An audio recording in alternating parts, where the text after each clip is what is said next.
Continuamos con el rumbo de la mañana y como dice mi panelista y compañera Husans, de palo en palo, de hit en hit, en el rumbo de la mañana, pues en nuestra conversación central del día de hoy tenemos la presencia del ministro de Medio Ambiente de la República Dominicana, Paíno Enríquez, y para nosotros la verdad que es un enorme privilegio tenerlo, ministro, acá en el rumbo de la mañana.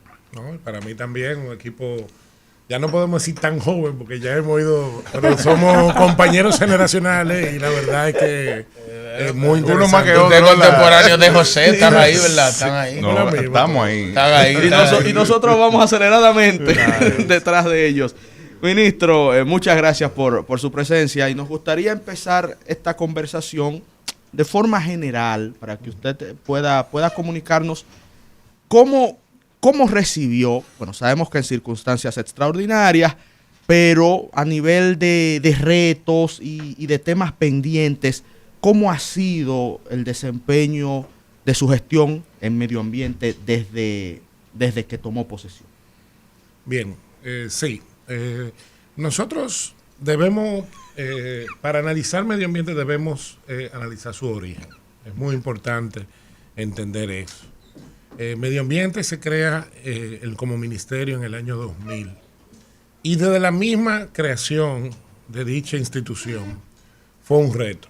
¿Por qué? Porque algunos no recordaremos, pero fue una recolección, una aglomeración de varias instituciones públicas que ya existían, la Dirección de Parques, la Dirección de Foresta, que ya existían, que tenían una vida propia, que tenían una gobernanza. Y cuando se crea medio ambiente, lo que se busca es consolidar todo en una sola institución. Un modelo, correcto o no, en otros países se ha hecho así, en otros no, en otros existen instituciones separadas para tratar los diferentes retos que tiene el medio ambiente, las diferentes áreas temáticas, pero se realizó de esa manera y así mismo se configuró. Eso hizo que por muchos años esas instituciones todavía operaran en cierta forma de manera autónoma. Ya siendo viceministerios, operaran incluso físicamente, no estaban en la misma localidad. Ya para el año 2010, 2011, es que se consolida en un edificio que después, cuando se va a entregar, se decide, todo diseñado para que fuera el Ministerio de Medio Ambiente, se decide dividir en dos y compartir con el Ministerio de Turismo. Entonces, obviamente, históricamente, con una precariedad presupuestaria que no ha permitido nunca asumir los grandes retos que tiene esta institución. Y lo he conversado con ministros anteriores, no importa el partido político, porque la visión de nosotros con el tema de medio ambiente es que cada día debemos de consolidar la institucionalidad de ese ministerio, porque fuera de los espectros políticos, si no hacemos la tarea y las acciones y la implementación de las políticas públicas necesarias, nosotros estamos enfrentando grandes retos en las próximas décadas, no solo provocados de manera local, sino por crisis planetarias, que es lo que se discute en toda la opinión mundial y en todos los tomadores de decisiones. Tenemos la crisis del cambio climático, la crisis de la desertificación, la crisis de la contaminación, tanto de nuestros océanos como de nuestros ríos. Son crisis que sobrepasan la frontera dominicana, sobrepasan el espectro político. Y tenemos una institución que necesitaba o necesita que organizarse y necesita madurar. O sea, tiene 25 años, pero todavía está en un proceso de formación y de saber su rol esencial. Y en eso hemos iniciado ese proceso. Ministro, buenos días y bienvenido al programa. Quería preguntarle, ¿cuál es el armazón legal de que dispone actualmente el Ministerio de Medio Ambiente? ¿Cuáles son, por ahí mismo? ¿Cómo no? ¿Cuáles son las leyes de que actualmente disponemos en materia medioambiental para que la institución juegue el rol que está llamada a jugar en este preciso momento?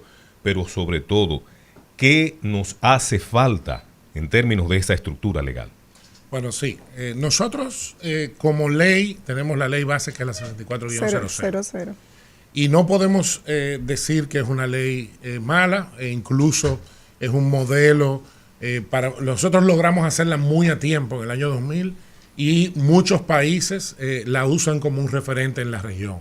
Es una ley que tiene muchas bondades, da poderes necesarios al Ministerio de Medio Ambiente para aplicar la ley. Obviamente ya 25 años amerita una revisión y una adaptación, pero conjuntamente con esta ley, que es una ley, digamos, también sombrilla, la que dicta todo lo que es como órgano rector, pero además ordena la creación de leyes sectoriales. Entonces tenemos también la ley sectorial de áreas protegidas, que fue implementada, la ley de 202-04, que fue puesta en ejecución o en vigencia en el año 2004. Tenemos la ley de recursos forestales también, que norma todo lo que es los procesos de reforestación y restauración de las zonas boscosas. Y hay un mandato también para la ley, para 2 leyes adicionales que están pendientes en la agenda legislativa, que es la ley de costero y marino, pendiente 25 años, muy necesaria para la protección de nuestras zonas costeras y marinas.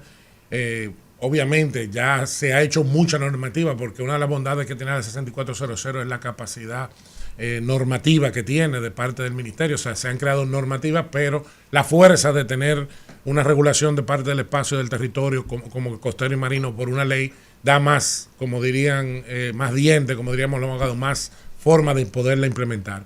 Y tenemos también la ley de cambio climático, que está en proceso de discusión también, de algo esencial. Otra ley muy importante, que apenas hace 5 años se incorporó a lo que es el paquete de legislaciones, es la ley 225-20 sobre gestión integral y coprocesamiento de residuos sólidos, que es otra normativa sumamente importante. Ministro, recientemente usted estuvo con el presidente de la República en París, en la Cumbre de los Océanos, y yo vi parte en la Côte en d'Azur. Niza, así es, y yo vi parte de su presentación en la semanal, donde usted hablaba sobre los logros de la República Dominicana en esa cumbre y sobre el desafío del sargazo, que es un tema que nosotros hemos abordado aquí, que José del Castillo también ha tratado en varias ocasiones aquí en este programa.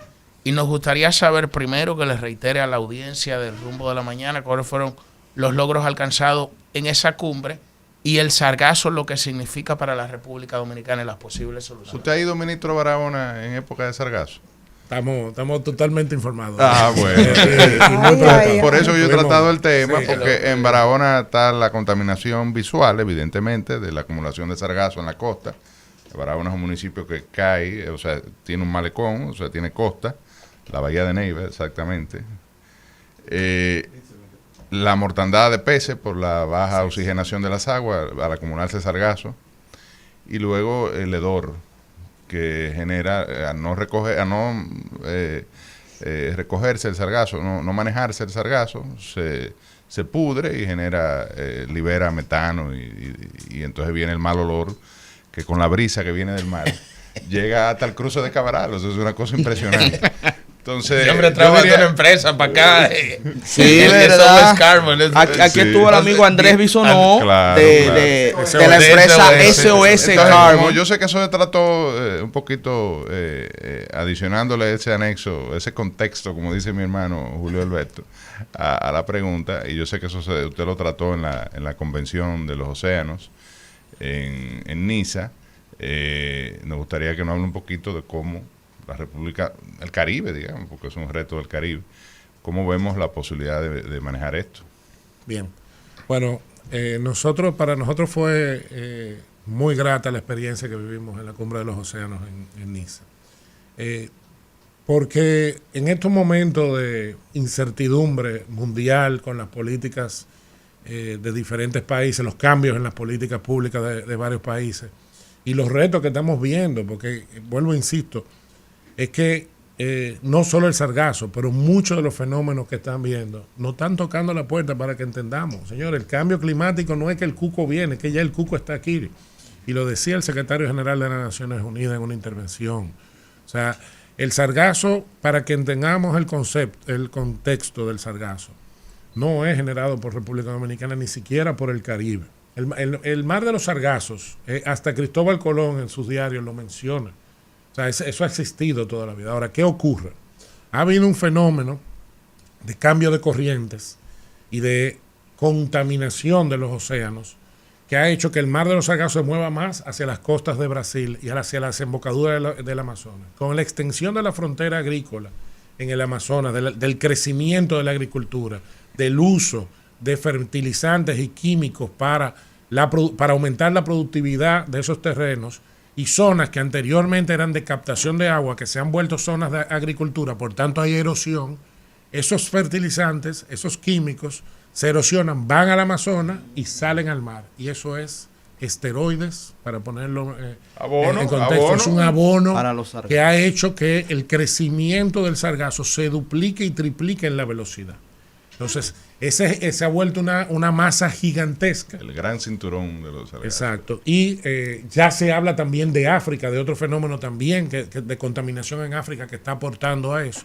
Y va esas cantidades de sargazos y nos están invadiendo todo lo que es el Caribe insular y el Caribe también mexicano.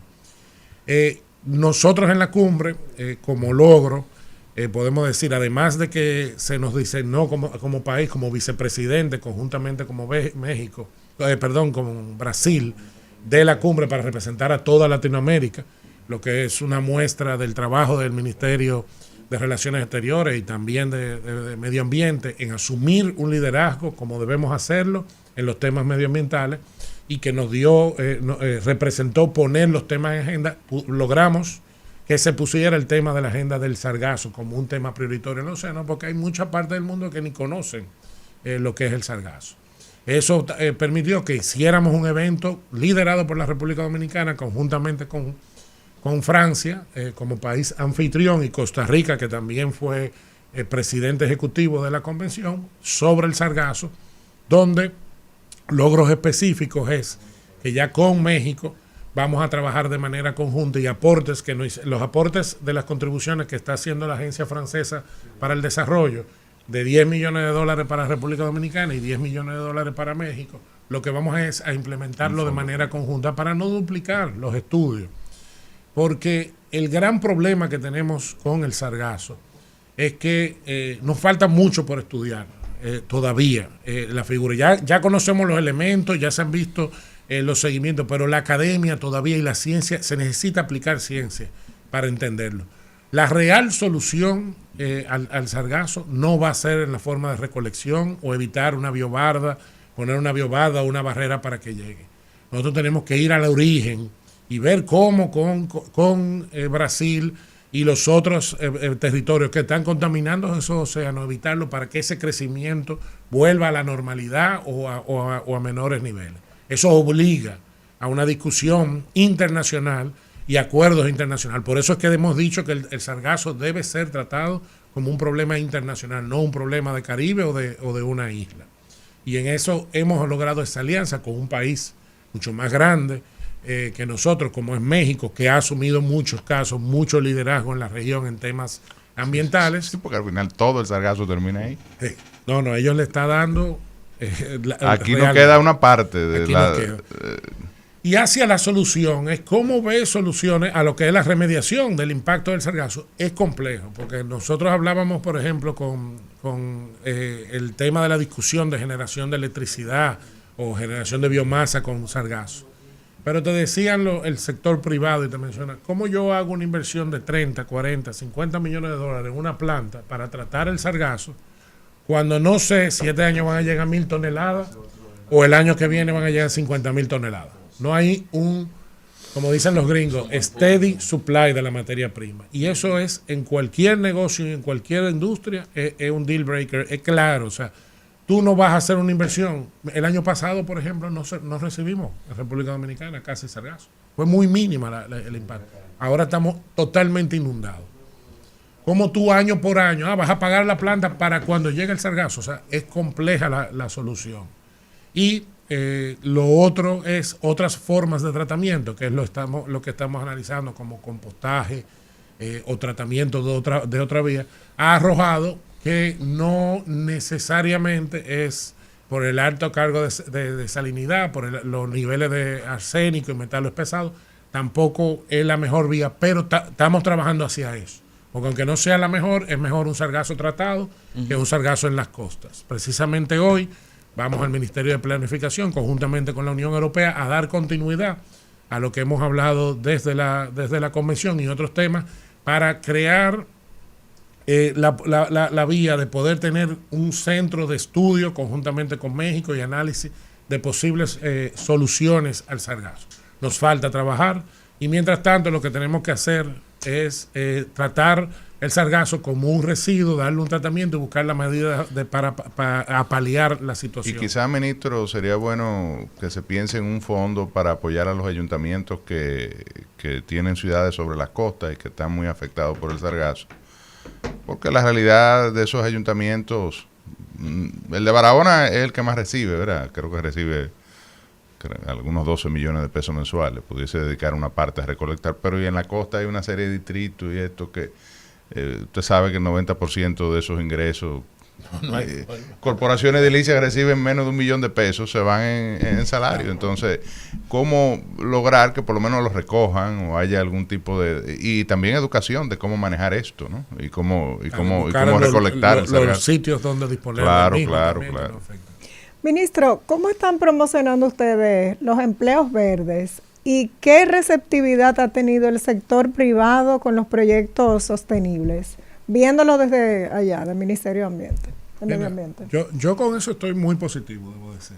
O sea, la experiencia que he visto en el empresariado dominicano en estos 10 meses como ministro de Medio Ambiente es que el tema de sostenibilidad está en la agenda de casi todos los sectores de la República Dominicana, los sectores del sector, los actores del sector privado. Y eso, yo que vengo de un ejercicio profesional, estamos viejos ya, de más de 25 años,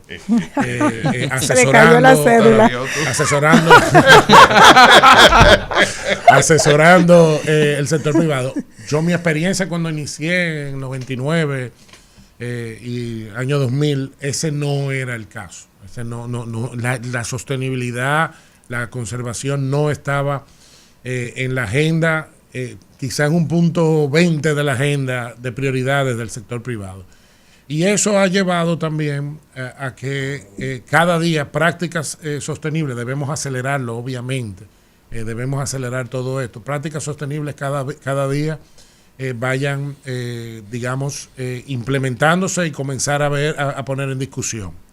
Te doy un ejemplo, nosotros estamos trabajando y es una forma de mover al sector privado hacia esa cultura verde. Nosotros estamos trabajando de la mano con la Dirección General de Compras y Contrataciones Públicas para consolidar una normativa que ya existe y expandirla de lo que son las compras verdes por parte del gobierno dominicano.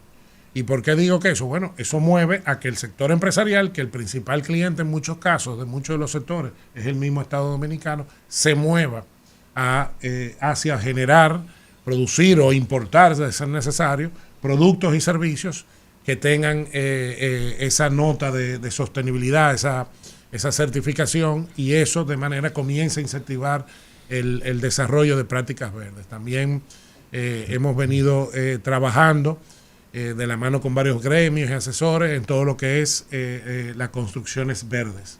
Y nosotros necesitamos dar el ejemplo con eso, y las próximas construcciones que va a hacer el Ministerio de Medio Ambiente ya se están adaptando, porque en muchos casos lo que heredamos es edificios viejos, así mismo de otras instituciones, pero todo lo que vayamos a hacer va a obligar, como una decisión interna, a que las construcciones que se hagan estén certificadas con algún tipo de certificación local. No hay ahora mismo, la esperanza es que lo tengamos, pero también las certificaciones internacionales sobre construcciones sostenibles.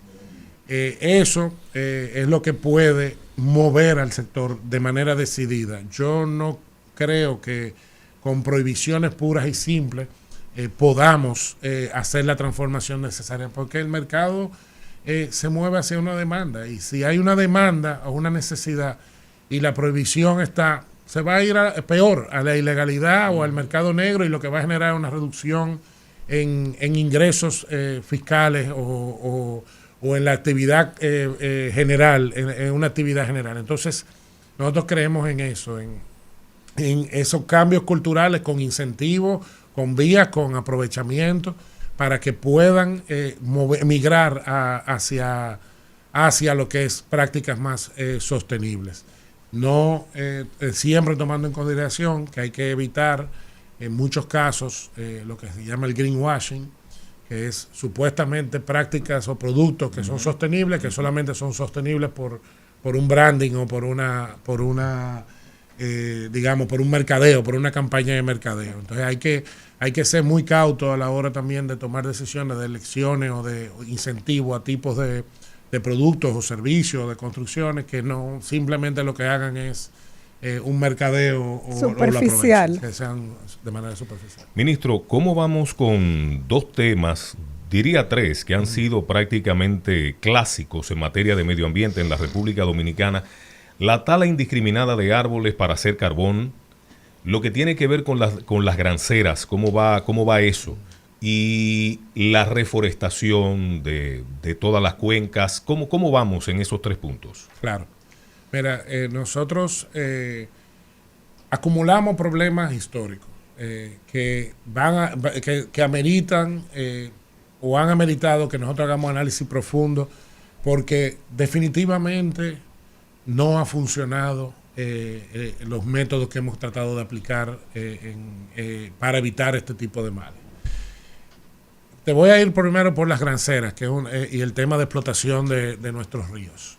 Nosotros no hemos aprobado ningún tipo de uso o explotación de nuestros ríos, de nuestro cauce de los ríos, durante nuestra gestión, ni entendemos, hasta ahora no lo hemos visto, pero de la gestión pasada, de las gestiones pasadas que hemos tenido en este gobierno. Ahora bien, nosotros tenemos que fiscalizar o resguardar 4.500 kilómetros lineales de ríos, que no necesariamente son de fácil acceso, que no necesariamente están ubicados en zonas cerca de ciudades, o sea, que sea fácil de administrar.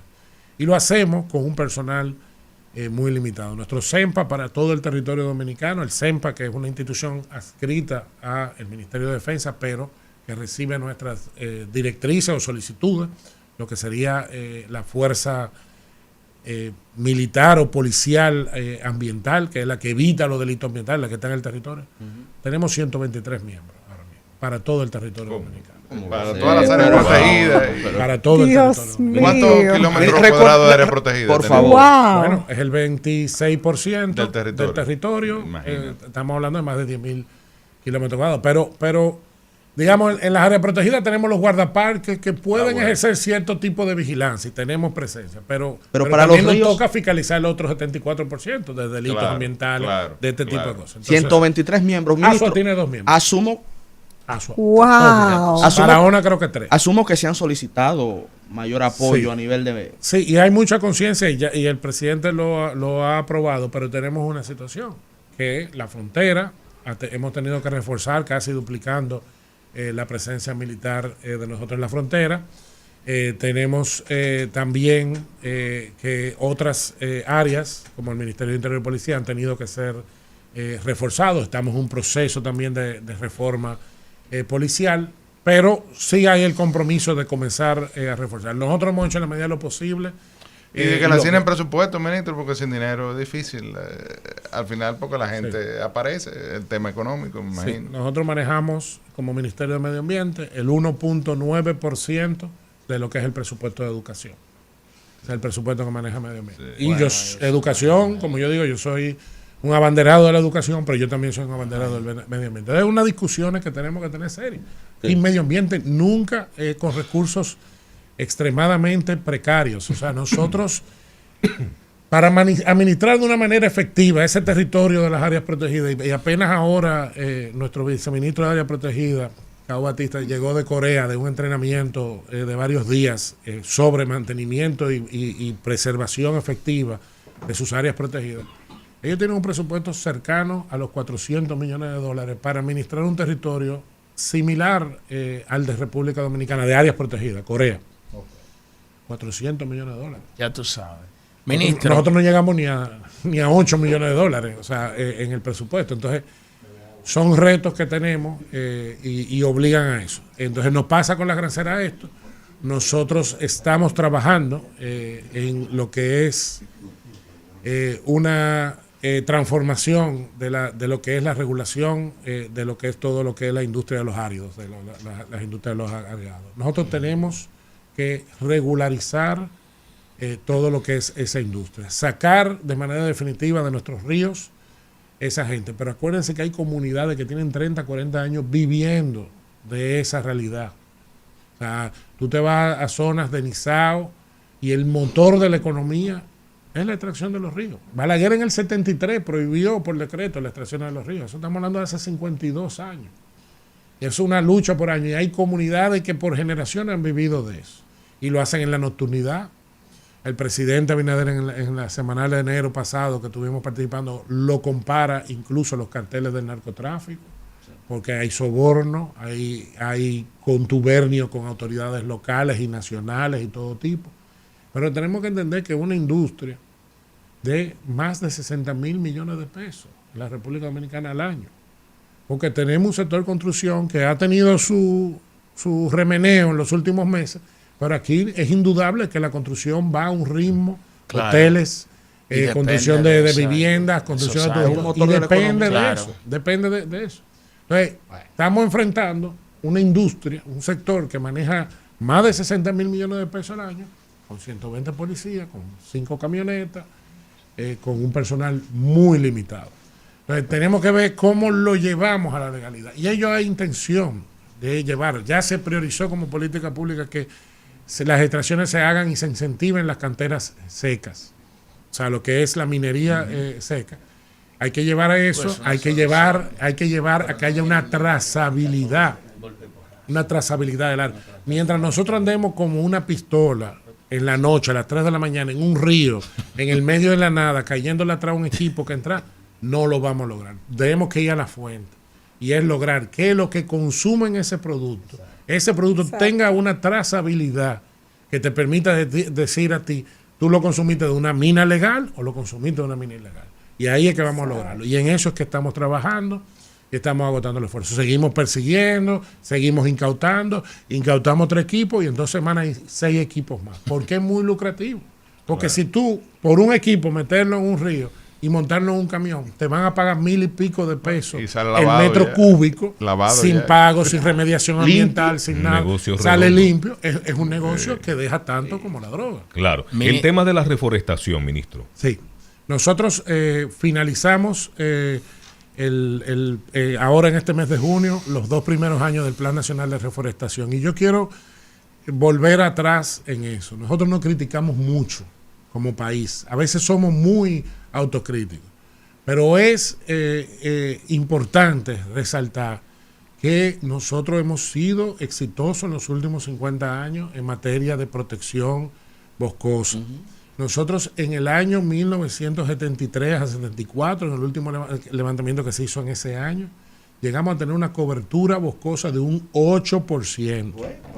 De un 8%. Nosotros estuvimos a punto de llegar a los niveles de Haití. Tenemos una bendición, que es un territorio que tiene por el clima, por la biodiversidad, mucha capacidad de restauración.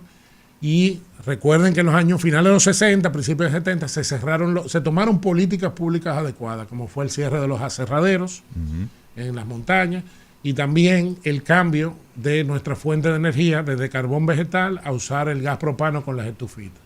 Esos fueron importantes políticas públicas, no importa quién las tomara. O sea, eso fue cuando Balaguer y se dio continuidad en otras gestiones.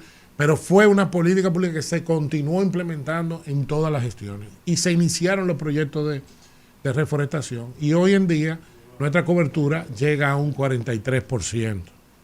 Debemos, y por los compromisos asumidos, y para remediar y mitigar y tener resiliencia ante el cambio climático, la meta debe ser superar el 60% de la cobertura boscosa. Y igualmente, ya para eso, sí debemos comenzar a volvernos creativos. Hemos llegado a un buen nivel, hay amenazas permanentes por práctica, pero hay que tener en consideración una cosa muy importante. Al bosque, a la montaña, fuera de área protegida, porque a veces te quieren tomar las palabras textuales. En las zonas adecuadas, nosotros tenemos más de un 60% de territorio con vocación forestal. Nosotros hicimos un estudio que lo hemos finalizado que estamos trabajando con el presidente. Eso nos da un potencial de que si nosotros aprovecháramos ese territorio con ese fin forestal, esa vocación forestal que tiene, de poder tener reservas para aprovechamiento de madera de más de 27,000 millones de dólares. O sea, yo esto lo veo como una oportunidad y no estamos hablando cosas que no estén ocurriendo en otros países. Hay países que han desarrollado una industria del aprovechamiento forestal sumamente exitoso. Suecia, que ha sido un gran asesor para la República Dominicana en todo lo que fue la implementación del Plan Sierra, por ejemplo, en San José de las Matas. Ese Plan Sierra inició con esa asesoría de Suecia, pero Suecia tiene una industria que es una de sus principales, que es el aprovechamiento, Chile, etcétera. Entonces, estamos trabajando en no solo reforestar áreas específicas, sino que debemos desarrollar esa industria en República Dominicana. Nosotros tenemos más de 300 planes de manejo forestales. ¿Qué nos dicen esas empresas y esos empresarios que desarrollan esos planes de manejo? Que esta es la primera vez en estos últimos 5 años que por lo menos ellos sienten seguridad jurídica a la hora de invertir en esos proyectos. Porque anteriormente lo que ocurría es que venía la presión mediática, venía la presión social, muchas veces injusta, de que si se aprovechaba un área que tiene un plan de manejo específico y científicamente, no, están tumbando palos, están acabando con el monte, cuando es todo lo contrario. Eso está demostrado y yo lo peleo con quien sea porque hicimos los levantamientos. Las zonas que tienen planes de manejo forestales en el país son las zonas que están mejor conservadas de la República Dominicana. Entonces tenemos que copiar lo que ha sido correcto y expandirlo. Y estamos trabajando en eso. Tenemos que desarrollar. Nosotros estamos gastando como país más de 500 millones de dólares al año en madera y derivados que pudiéramos perfectamente producirlos en República Dominicana y desarrollar un mercado y una industria y además ahorrar en generación de divisas. Hay potencial también de la creación de fincas energéticas para aprovechar la biomasa. Cada día más calderas en la industria dominicana están generando biomasa.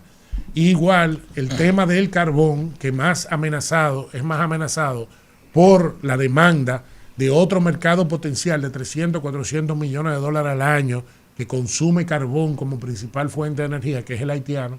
Nuevamente yo lo veo como una oportunidad. Debemos desarrollar industrias y fincas energéticas que le suplan esas necesidades de carbón a la República de Haití como un mercado potencial. Puerto Rico tiene otra demanda grandísima de carbón. Si desarrollamos con una buena regulación y con buenos incentivos al sector privado, vamos a migrar de prácticas agrícolas de ciclo corto en la montaña alta, en la cuenca alta y en la cuenca media, que lo único que hacen es daño y mantienen en el ciclo de la pobreza, el círculo de la pobreza y de la miseria a la gente. El ciclo corto y la ganadería de alta montaña no genera los ingresos suficientes para las personas salir de la pobreza. Y hay una gran población que lo está haciendo.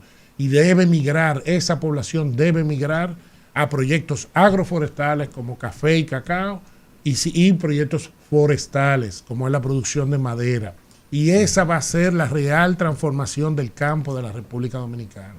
Porque cuando tengamos esas cuencas altas y cuencas medias sanas, hay mayor producción de agua y hay mayor biodiversidad que va a generar que en las zonas agrícolas que tenemos sean más productivas. Nosotros tenemos zonas de estrés hídrico importante en la República Dominicana, que si no hacemos eso y no preservamos nuestra cuenca alta y tratamos nuestra cuenca media, van a verse amenazadas. Hay crisis, repito, hídrica en muchos puntos de gran producción agrícola. Y la única forma de hacerlo no es haciendo pozos, es sembrando, como dice nuestra amiga Melba Grullón de Surfuturo, sembrando agua en la alta montaña. Y sembrar agua es sembrar árboles y preservar las zonas boscosas. Recordamos a los amigos que nos escuchan por radio que conversamos con el ministro Paíno Enríquez, ministro de Medio Ambiente y Recursos Naturales de la República Dominicana. 2 preguntitas finalmente para el ministro. Bueno, finalmente, ministro, de mi parte, yo sé que ya usted abordó el tema, ¿verdad? Pero la actualidad de la noticia obliga a hacerle esta pregunta. En el día de ayer, el periódico El Nacional publicó un reportaje sobre el sector de la Placeta en Jaina, que los comunitarios han improvisado un vertedero en el río y están tirando todos sus desperdicios, y esto, por supuesto, está generando una crisis ambiental en ese sector.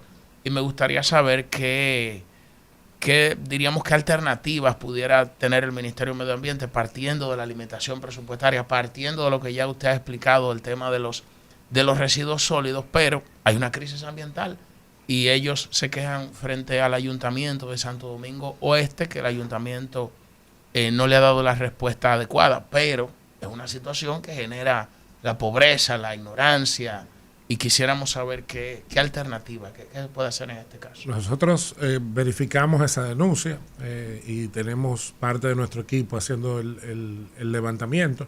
Es una denuncia, digamos, común, lamentablemente, por eso hablo de los retos. La responsabilidad de recolección recae siempre sobre los ayuntamientos, eso no ha variado con la ley 225-20. Nosotros como órgano rector dictamos la política pública de cómo debe hacerse las mejores prácticas de recolección y de valorización de los residuos, pero corresponde a los ayuntamientos el implementar las medidas en el territorio. Ellos mantienen ese pero sí, ante violaciones como esa, estamos enviando parte de nuestro equipo de fiscalización, además de evitarlo. Es una práctica que lamentablemente esto surge en la prensa, pero ocurre más común de lo que ustedes pueden imaginarse. Todavía esa costumbre de cuando llueve la gente tirar la basura para que se vaya es un reto. Nosotros hemos estado haciendo unos pilotos en diferentes cañadas del Distrito Nacional, entre ellos la cañada Arroyo Hondo en el sector La Puya.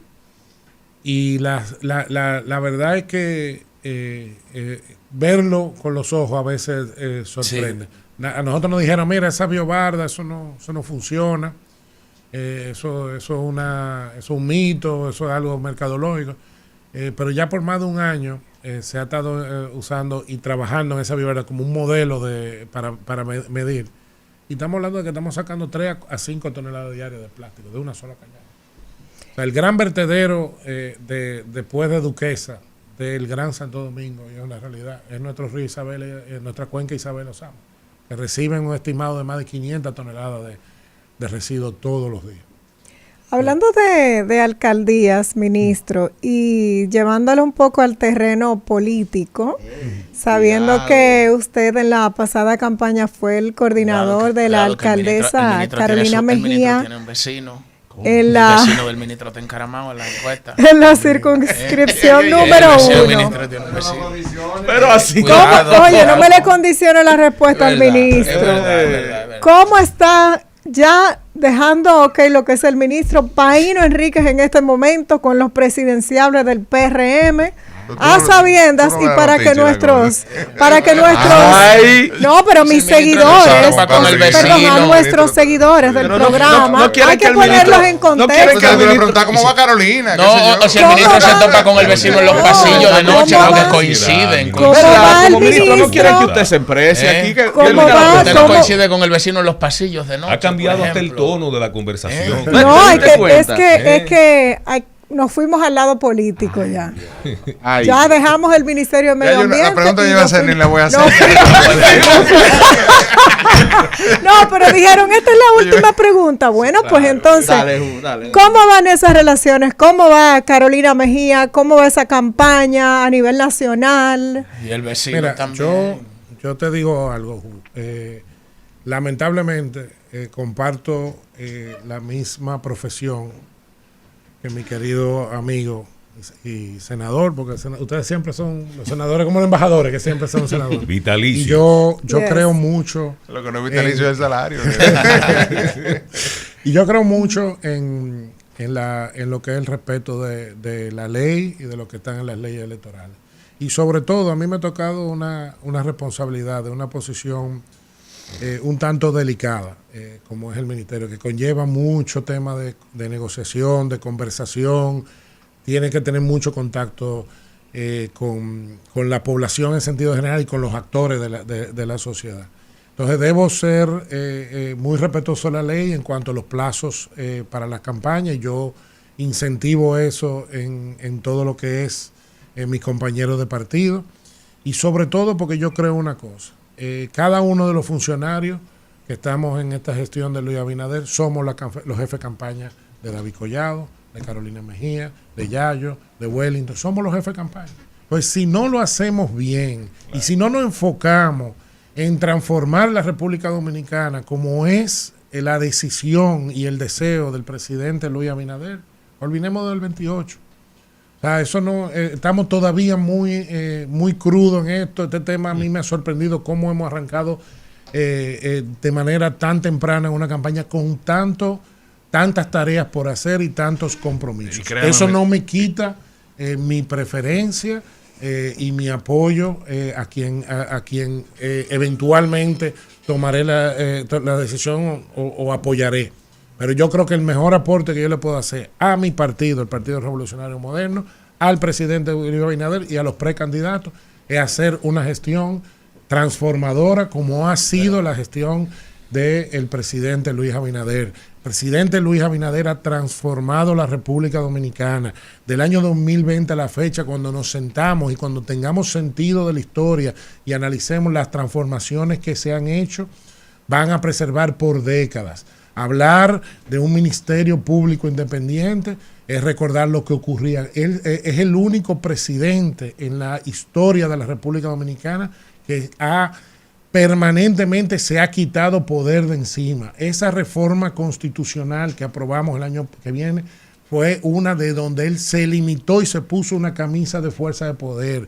Tener una Junta Central Electoral apolítica que no tiene cuestionamiento es un gran legado del presidente Abinader. Tener una Suprema Corte de Justicia y altas cortes donde no ha habido cuestionamiento en cuanto a la elección de los jueces son los grandes aportes a la democracia dominicana. Y si él está haciendo eso, a nosotros nos toca desde nuestro pequeño y limitado presupuesto y institución de medio ambiente, también dejar un legado institucional que se preserve para la generación. En eso es que estamos trabajando y en eso es que estamos luchando cada día contra viento y marea, en esa transformación tan necesaria para que nuestros hijos y nuestras futuras generaciones puedan disfrutar de las bellezas que tiene República Dominicana y de lo hermoso que es este país, que no es solo sol y playa, aunque es muy lindo, pero tenemos una biodiversidad única en la región, tenemos una bendición de tener miles de cuencas y microcuencas en el territorio, miles de kilómetros, y tenemos que preservarla, y le aseguro que esa va a ser la fuente de desarrollo para las próximas décadas de la República Dominicana. Muchísimas gracias, ministro. No cayó en gancho. No. No dijo si se tropezó con el vecino de noche, fuera del horario laboral. Y terminó en medio ambiente. Muy bien, y de eso se trata. Sabes ministro. que a veces tú trabajas con una gente al lado. Cuidado. Ajá, ¿y qué pasa? ¡Cuidado! Gracias, ministro Paito Enrique. La verdad que es un privilegio haberlo tenido.